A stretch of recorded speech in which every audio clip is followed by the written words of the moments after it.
उदारवादियों द्वारा ब्रिटिश साम्राज्य की आर्थिक आलोचना के संदर्भ में निम्नलिखित कथनों पर विचार कीजिए। मतलब ड्रेन ऑफ वेल्थ की बात कर रहा है, अच्छा उदारवादियों की बात कर रहा है, ध्यान रखिएगा किसकी बात कर रहा है, उदारवादियों की। आइए देखते हैं उदारवादी के बारे में।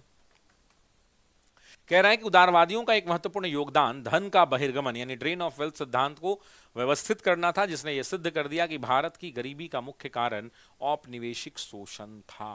मुझे एक बात बताइए कि क्या ये उदारवादियों ने किया? क्या ये उदारवादियों ने किया? जी हाँ मेरे दोस्तों, उस समय जब पहली बार धन का बहिर्गमन की चर्चा हुई थी तो ये 1896 में दादा भाई नौरोजी ने किया था। और इसी अधिवेशन, जिसकी अध्यक्षता कौन कर रहे थे, इसी अधिवेशन, जरा कमेंट करके बताइए, द्वितीय मुस्लिम अध्यक्ष थे रहीमतुल्लाह सयानी। इन्हीं के अधिवेशन में ये पेश हुआ था और रहीमतुल्लाह सयानी इसके क्या हुआ करते थे, तो रहीमतुल्लाह सयानी इसके अध्यक्ष थे। और यहीं पर उन्होंने एक्सप्लेन किया था ड्रेन ऑफ वेल्थ की थ्योरी। और वो कहते यहां पे उन्होंने बताया कि भारत की समस्त समस्याओं का कारण तो अंग्रेज हैं ही, साथ ही साथ भारत की गरीबी का मुख्य कारण भी अंग्रेजों की औपनिवेशिक शोषणकारी नीतियां हैं, इनके टैक्सेशन सिस्टम है, इनके एक्सपोर्ट इंपोर्ट के सिस्टम हैं, और जिन्होंने हमारे नैतिक आधार को मजबूत किया और अंग्रेजों के नैतिक आधार को हिला दिया। और उन्होंने बताया कि किस प्रकार से भारत जो है सोने की चिड़िया से टीन की चिड़िया बन गई है। मतलब भारत का एक धन का बड़ा हिस्सा किस प्रकार से इंग्लैंड भेजा जाता है और वहां से भारत जो है सिर्फ और सिर्फ कच्चे माल का निर्यातक और बने हुए माल का आयातक कैसे बन चुका है, इसकी बात दादा भाई नौरोजी ने बताई थी। इस बात को ध्यान रखिएगा, ठीक है।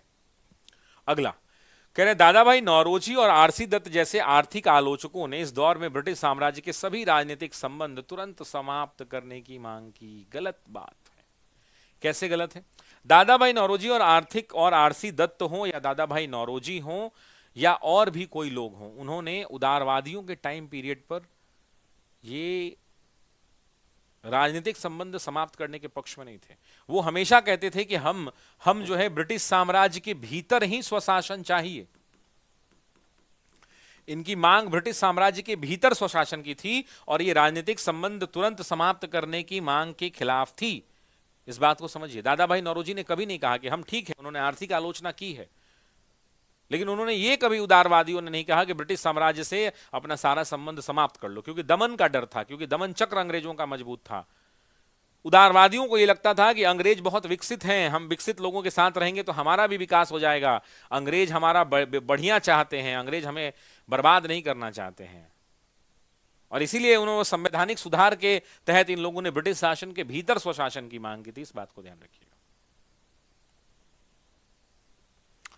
उदारवादियों ने भारत में बड़े पैमाने पर विदेशी पूंजी निवेश यानी फॉरेन कैपिटल इन्वेस्टमेंट का पुरजोर समर्थन किया था। गलत बात है, गलत बात है भाई। उदारवादी नेता भारत में विदेशी पूंजी निवेश का विरोध करेंगे। कोई भी चाहेगा उदारवादी की कोई दुनिया का दूसरा देश का आदमी आए हमारे यहां इन्वेस्ट करे, और इन्वेस्ट करने से क्या होगा? कोई भारत के बाहर का आदमी आएगा, वो हमारे यहां इन्वेस्ट करेगा तो सबसे पहले संसाधनों पर उसका धीरे धीरे क्या हो जाएगा? संसाधनों पर धीरे धीरे उसका कब्जा होने लगेगा, संसाधनों पर कब्जा होने लगा, उसका नियंत्रण जो है संसाधनों पर बहुत ज्यादा बढ़ जाएगा। मान लीजिए कि कोई आदमी आता है आपके गांव में, मैं ही आपके गांव में आता हूं और खूब सारा पैसा 20, 25, 50 करोड़ लगा के सारी गांव की जमीनें जो हैं मैं वहां पे पैसा इन्वेस्ट कर लेता हूं, जमीनों को खरीद लेता हूं, तो मेरा नियंत्रण वहां मजबूत हो जाएगा। और जब मेरा नियंत्रण मजबूत हो जाएगा तो हम बोलेंगे ये सब खेत में आलू प्याज टमाटर नहीं उगेगा, ये सब खेत में जो है हम जो है फलना चीज उगाएंगे, तुम लोग आलू प्याज खरीद के खाओ। मतलब तुम्हारे सारे के सारे स्वदेशी उद्योग धंधों को हम बंद करा देंगे और हम भारत के संसाधनों पर अधिक नियंत्रण और अधिक आर्थिक नियंत्रण को बढ़ा लेंगे। तो उदारवादी ऐसी पूंजी व्यवस्था का क्या करते थे? विरोध करते थे, ना कि समर्थन। यहां समर्थन दे रखा है इसलिए गलत हो जाएगा। ये भी स्पेक्ट्रम में दिया हुआ है, जो स्पेक्ट्रम बुक है उसका ये लाइन है।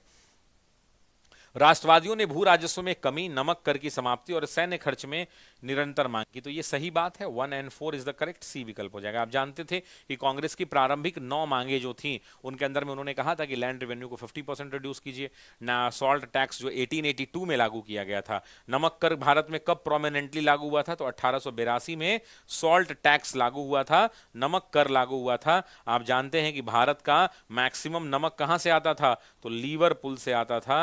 लीवरपूल और मैनचेस्टर के कपड़े आते थे, इस बात को ध्यान रखिएगा। लीवरपूल से नमक नमक आता था और भारत में मैनचेस्टर से कपड़ा आता था, मैनचेस्टर से कपड़े आते थे और इनका विरोध करने का बात जो है यहां पर किया गया था। इस बात को ध्यान रखिएगा। विकल्प जाएगा सी विकल्प।